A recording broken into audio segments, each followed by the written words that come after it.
My childhood sucked. When I was a kid, we owned an NES, and then later down the line, we got an N64. And then later down the line after that, we got a GameCube. Because of that, there's an entire console that I never got to own. An entire generation of consoles I just skipped over.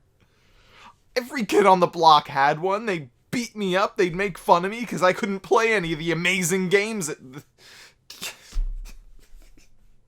Obviously, I'm talking about the Philips CDI. I never got to own a Philips CDI.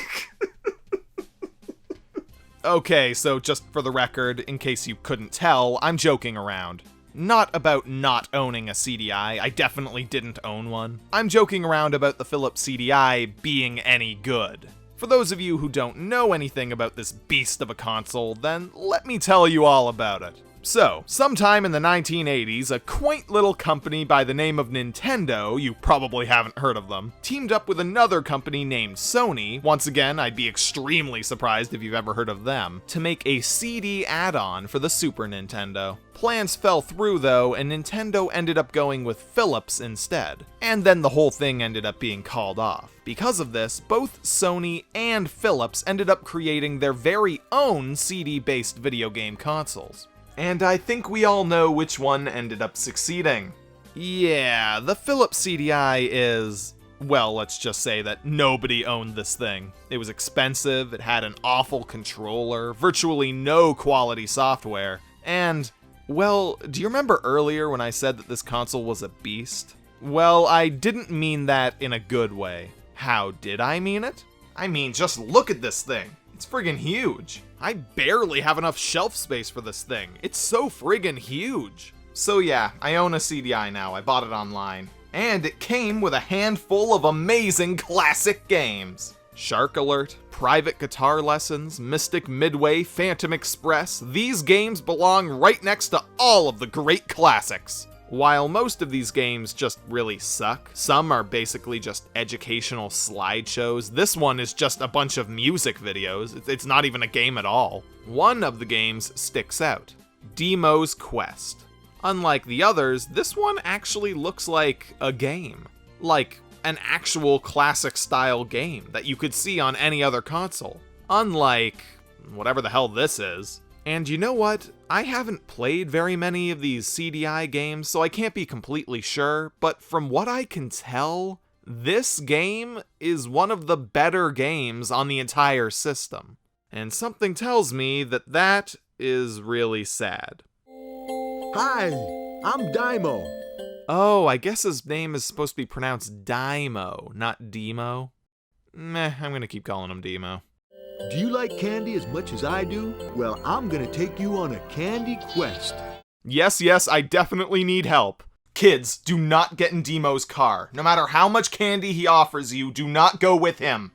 Alright, well, after that unsettling opening, with that weird voice, we get a story told to us through a series of stilled images. So, Dimo was a baby who refused to drink his milk, so his amazing parents gave him a giant lollipop instead. Parents of the Year.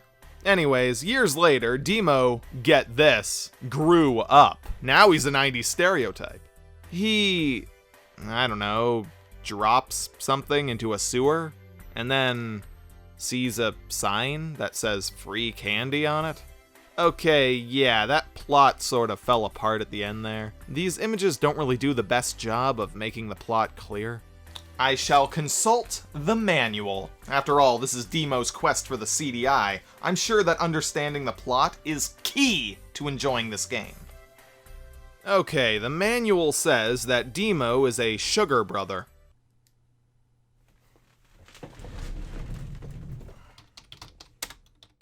Unlike a sugar daddy, a sugar brother is typically a younger, average-looking male who spends inordinate amounts of money on attractive females.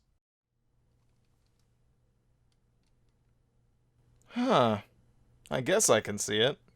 So, ever since Dimo was a kid, he's been addicted to sweets, and he would just be the coolest kid on the block if he could just kick his addiction. One night, Dimo had a strange dream, and is now trapped in an underground labyrinth filled with monsters, ghouls, and of course, candy, which are the only things that will keep him going. So now, I have to play through every level in order to save Dimo and end his sweet obsession.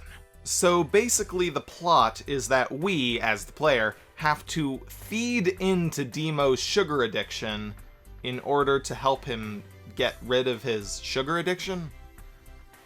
Who came up with this plan? Because I'm actually pretty sure that this is not the best way to kick an addiction. Oh, and this game is 51 levels long. So I've got a long road ahead of me. I'm gonna have to play a lot of levels and eat a lot of candy in order to save Dimo from a sugar overdose. Let's do this! Oh. Okay, let's actually play the game now. My name's Proob. Alright, well, it's honestly just a very average overhead puzzle game. I feel like I've played several games like this before online. Wait, huh? The first of these 3 buttons on the controller is the pause button.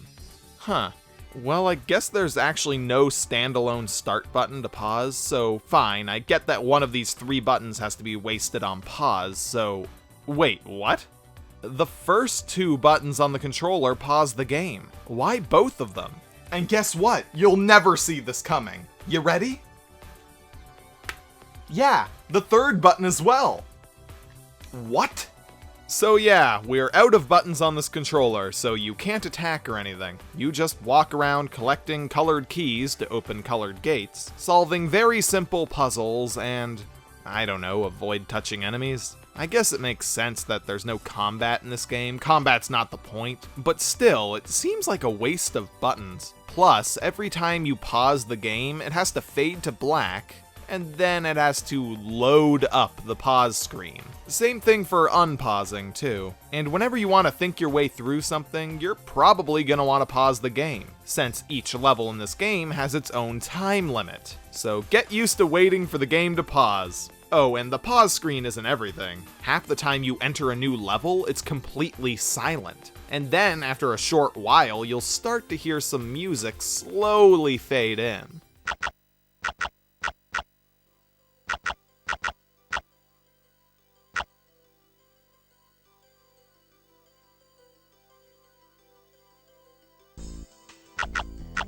You have to wait for the music to start. And I don't think that it's the music loading. So, I don't know, I guess the music was just on its lunch break or something. So yeah, anyway, getting back to actually reviewing the game. Well, it's one of those what you see is what you get kind of games. Or at least that's what I would be saying, if not for one very specific problem that this game has. The control. The control for walking around is way too sensitive, so a lot of the time Dimo walks too far. It can be really annoying, and sometimes it even kills you. Correction, oftentimes it will kill you. Because of this sensitive control, I have to constantly tap on the directional buttons to move around instead of just holding them down. It just feels tedious, and I doubt that it would have been difficult for them to fix. I gotta say, messing up the controls in a game this simple is honestly kind of impressive. I don't bust this thing out nearly enough, but here's a Golden X Award, Dimo. You deserve it. Actually, I'll be fair, I don't necessarily know if the fault lies in the programming for the game, or if it's just that this controller is awful. And I'm using this regular style CDI controller. It's what came with the CDI that I bought on eBay. They usually come bundled with either of these controllers. They're remotes. I can only imagine how much more unpleasant this game would be to play with those. But don't go thinking that this controller is amazing either, because it's really not.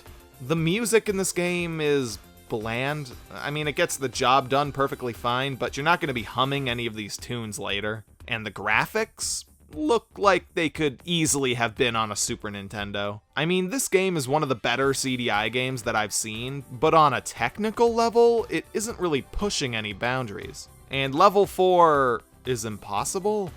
Even the exit doesn't work. What the hell am I supposed to do? I'm stuck in this little box and I can't collect any of the candy to activate the exit. Well, apparently these arrows on the ground that I can stand on move this little vacuum around, and I use that to collect the sweets. I didn't know this because my vacuum ran into a bomb at the very start of the level and immediately blew up, before I even had a chance to notice it was there. And I didn't know that I had to pause the game and then scroll over to restart. At that point, it should have just counted as me dying and restarted the level. I can't win the level once the vacuum blows up, so why make me restart the level myself?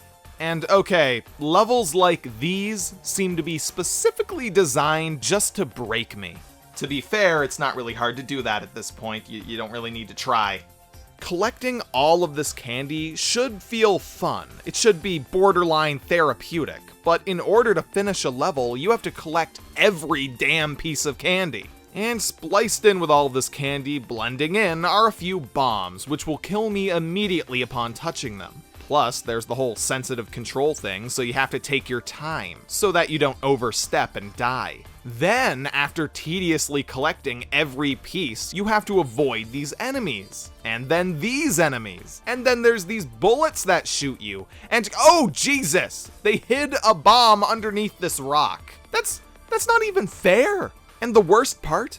This is only level 8. There's 51 levels in this game. I really didn't expect this, but this game is surprisingly tedious. I mean, it's technically not hard at all. It really should be an absolute breeze, but just a few design choices and this awful controller make it extremely time-consuming and unpleasant to try to beat. Level 9 almost gave me a friggin' hernia. There are so many enemies, rocks that need pushing, items that need collecting. You can usually push rocks into enemies to kill them, but here you need every single rock in order to break through this wall and win the level, so you can't use any of the rocks to kill any of the enemies. And this means that if you make a single slip up, then it's over and you have to try the level over again. Luckily though, this game has a password system, so I can just use a password to jump to some later levels in the game and check them out without having to play through the entire game myself. Except, oh, okay. Never mind everyone, never mind. None of the passwords that I found online work.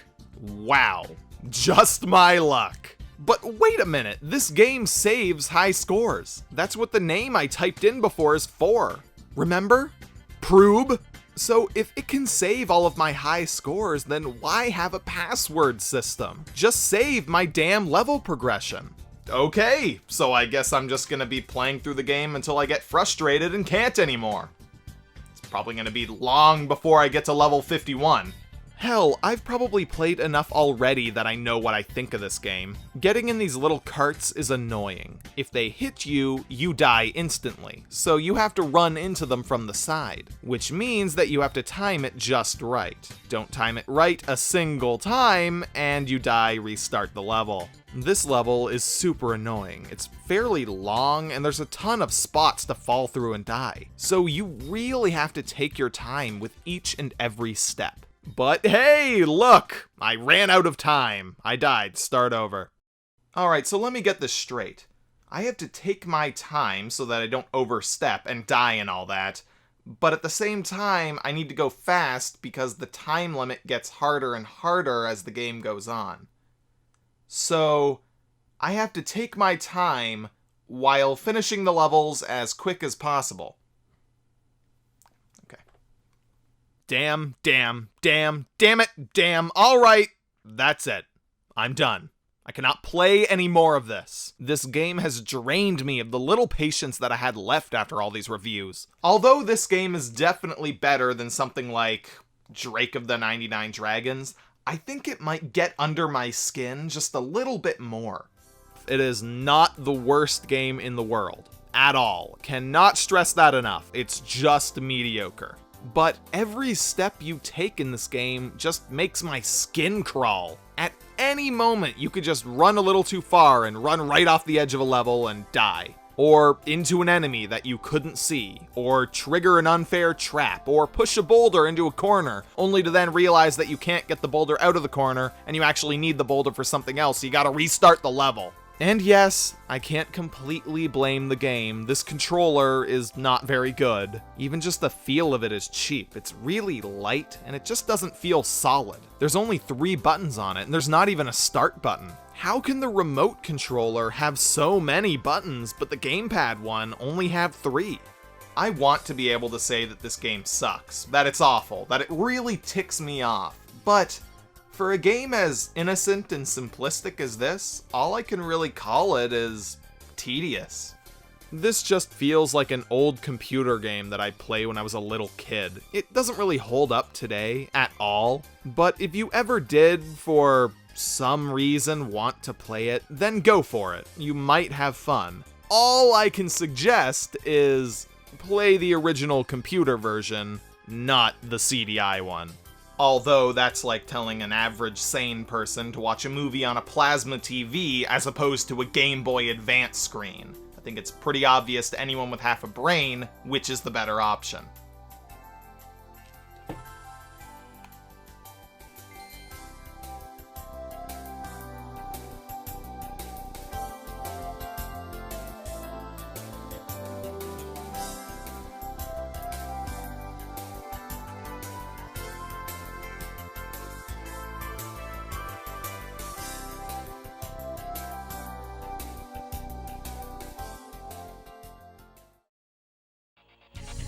Yeah, this is interesting stuff.